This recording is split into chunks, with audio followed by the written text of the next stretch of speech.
해외 입양을 반대하고 국내 입양을 부정적인 시선으로 바라보는 일부 종교인과 언론인, 법률가와 정치인이 통과시킨 입양특례법. 우리나라 입양 현실을 무시한 입양특례법의 가장 큰 피해자는 입양이 아닌 시설로 가야 했던 말 못하는 아이들입니다. 입양특례법의 독소조항을 살펴보면 미성년 미혼모나 혼외 출산, 근친이나 성폭력 등으로 인한 딱한 처지라도 입양을 위해서는 출생신고를 강제하고 있습니다. 이는 결국 베이비박스 아동이 급격하게 증가하는 결과를 가져왔습니다.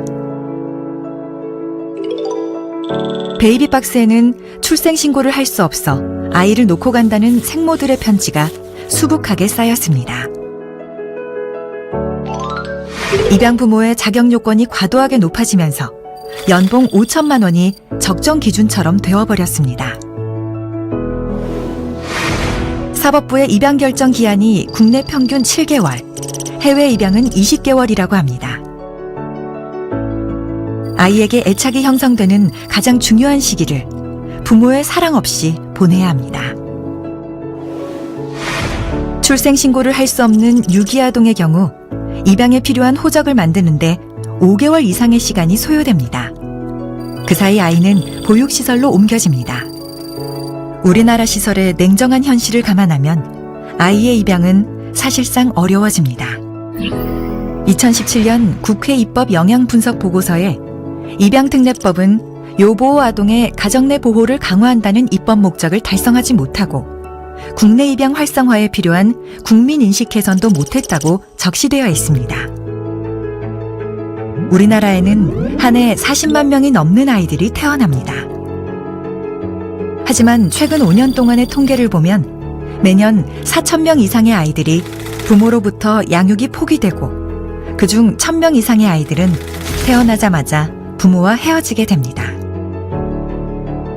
2017년 한 해 당장 입양이 필요한 신생아는 1,000여 명에 달했지만 그중 새로운 부모를 만나 가정에서 자라게 된 아이들은 국내 입양 465명, 해외 입양 398명으로 863명에 그쳤습니다. 해마다 경제와 복지는 발전하지만 부모가 필요한 아이들의 가정 보호율은 감소하고 있는 현상이 우리나라에서 벌어지고 있습니다.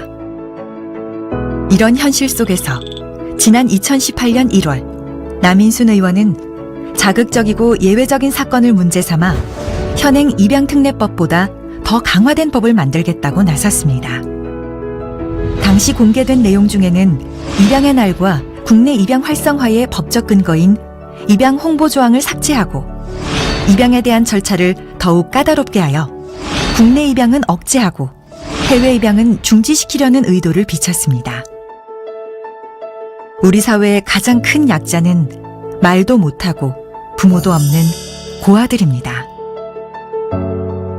가장 먼저 그 아이들의 부모인 미혼 부모에 대한 지원을 강화하고 국내 입양을 활성화하는 한편 국내 입양이 불가능해진 아이들은 해외 입양을 통해서라도 시설이 아닌 가정을 찾아주어야 합니다. 모든 아이가 부모의 사랑이 있는 가정에서 자라야 함은 모든 인류가 지지하는 보편적 가치입니다. 전국 입양가족연대, 전가연의 소중한 가치이기도 합니다.